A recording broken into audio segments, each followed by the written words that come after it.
शहादा शहरात भटक्या कुत्र्यांची दहशत. शहादा शहरातील सोनार गल्लीत भटक्या कुत्र्यांनी एक दिवसात तब्बल 4 लोकांना घेतला चावा.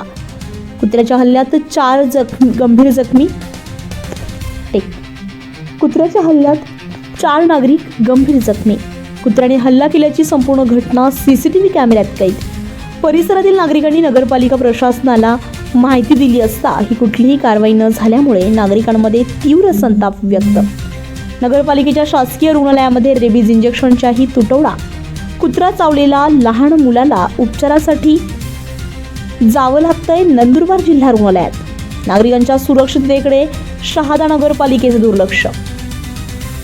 शहादा शहरातून एक अत्यंत धक्कादायक आणि संतापजनक बातमी समोर येते. शहरामध्ये भटक्या कुत्र्यांनी अक्षरशः उच्छाद मांडला असून सोनार गल्ली परिसरात कुत्र्यांनी एका दिवसामध्ये तब्बल 4 जणांवर भीषण हल्ला केलाय.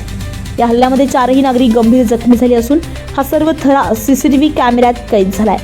दुसरीकडे नगरपालिकेचा भोंगळ कारभारही चव्हाट्यावर आलाय. जखमींना वेळेवर उपचार मिळावेत यासाठी पालिकेच्या रुग्णालयामध्ये साधे रेबीजचे इंजेक्शनही उपलब्ध नाहीये. एका लहान मुलाला उपचारासाठी चक्क नंदुरबार जिल्हा रुग्णालयामध्ये धाव घ्यावी लागली आहे. वारंवार तक्रार करूनही नगरपालिका प्रशासन झोपेत आहे का असा संतप्त सवाल आता नागरिक विचारत आहेत. Nandurbar bulletin live, Nandurbar.